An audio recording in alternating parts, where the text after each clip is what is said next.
Okay, so this is my signature assignment for Speech Communication 10104. I'm trying to answer the question, is football too dangerous? I'm going to start right now. Throughout the history of the United States, we have adopted and conquered many obstacles thrown our country's way. Whether it is breaking off from the Brit or even uniting the divided nation during the Civil War, our nation has found a way to prosper and keep standing afterwards. The United States houses some of the world's greatest organizations, such as Apple, Microsoft, and Dell, but they are also known for the home of sports leagues such as the NBA, MLB, NHL, and the NFL. The NFL is one of the most controversial sports leagues till this day because of how dangerous it is presumed to be. Men smashing each other with little padding and plastic helmets, causing major injuries and putting their own lives at risk in order to play the game that they love. The reason why I'm bringing this argument up is because the NFL has always had a knack for being too dangerous, and people have had post-traumatic stress disorders and a thing called CTE, which is concussion-based, due to their play in the NFL. And now in post-retirement, they're feeling the symptoms of CTE. In 1920, the NFL was founded and is dominantly a sport created by the U.S., because there are very little other leagues outside the United States that play the sport, and almost none outside of North America. The concerns for safety of the players goes back to 1920 when the league started. Since then, the NFL and all levels of football, pee-wee, middle school, high school, and college have advanced and are continuing to advance in the Department of Health and Safety of the players coming first before the game itself. Due to the advancements made in the innovation of the NFL, at football of all levels, I believe football is not deemed a dangerous sport, but is the sport that helps mold boys into men. The NFL has advanced and changed to be safer, and it has positive effects on boys outside of just the sport, but also their livelihoods, creating them into men and giving them signs of discipline and giving them signs of teamwork. The NFL has gone through many changes since it started. When it first started, the helmets had one strap, and they only had one thing in front of them used as a mask or a cage. Since then, the NFL has adopted different types of helmets, masks, padding, and other ways to create safety and make sure concussions are held to a different standard. The league continues to make advances on and off the field in an effort to protect its players by campaigning new developments in engineering, biomechanics, advanced sensors, and material science that mitigate forces and better prevent against injuries in sports. Supporting independent research to advance progress in prevention, diagnosis, and research to advance progresses in health and head injuries. Sharing these learnings across all levels of sports are a big thing in society, because sports, preferably just football, are being played at levels of youth, middle school, high school, college, and in the professional levels. The NFL enforces rule changes aimed at eliminating potentially risky behavior that could lead to injuries. One is tackling. When it first started, tackling was just you take the man and put him down. That's how it was done. Now there has been many rule changes that have come with tackling, as in not leading with your head to cause neck injuries and to cause hurt, because when you lead with your head, you're giving a lot of strain to the neck area and to the head.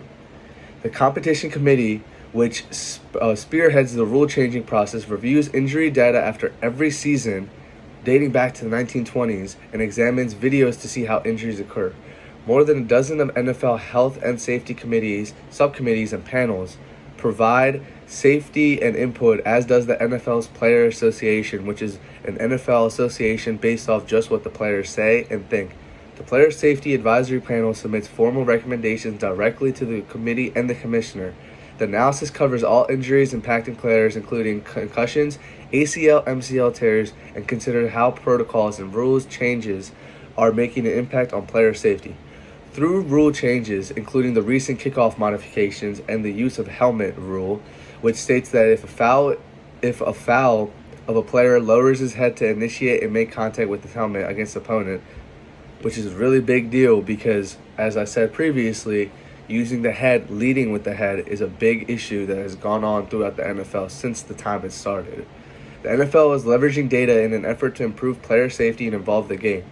For the use of helmet rule change, for example, the comprehensive review of data and video led by the NFL's medical and engineering advisors suggested that there may have been an increased risk associated with lowering the head to align the neck and spine to initiate and make contact with the helmet. Accordingly, the clubs unanimously agreed to a rule change aimed at reducing that risk.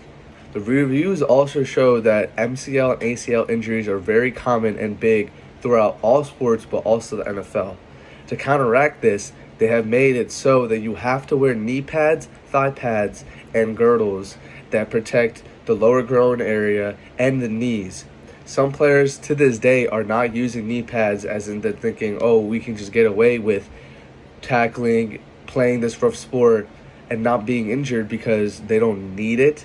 But in all honesty, the knee pads and the thigh pads are a big reason why MCL and ACL injuries have gone down by a mere 25% over the last 10 years. The reviews also show that over the course of games during the 2015-2016 season, the kickoff represented only 6% of plays but 12% of concussions.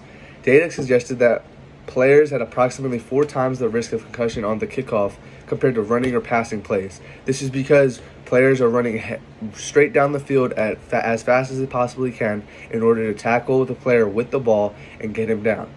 The NFL and NFL's Player Association have always tried to innovate and make new ways in order for them to stop this sort of trend of being an injury-prone season. You have seen all the changes made throughout the history of the games to keep the players safe. Now let's take a look at how the game changes the players. Players who play this game, including young players at collegiate level, high school level, elementary, or youth, are being taught leadership qualities, coaching qualities, perseverance, and team spirit. Football is a really big team-oriented game. It is not as such as when basketball, if you have one superstar, you can change the whole dynamic of the game because you only have 5 players on your team on the court at all times. In the NFL, you have more so as 11 players on the court or field, whether it's indoor arena football or it's outdoor football at any level. This shows that you have to work as a team and installs qualities into boys and young men, changing them into men and molding them into being more team-oriented, which helps them in other aspects of life, such as having a family, being part of a family, or owning anything, because they know that it takes more than one to make a change and actually succeed. Perseverance is another big thing that is taught at young levels, because as much as you get knocked down, you still have to get up and keep fighting. This shows also resilience in players, and it is installed into their heads that once you are down, you can't just stay down unless you are injured. Team spirit is another big deal that also helps with other aspects in life. When you have that spirit and you're passionate about something, you're going to use that passion in the sport, but it's also going to help you become passionate about other things outside of the sport, such as your livelihood, how you carry yourself, and how you do social interactions with other people of higher hierarchy.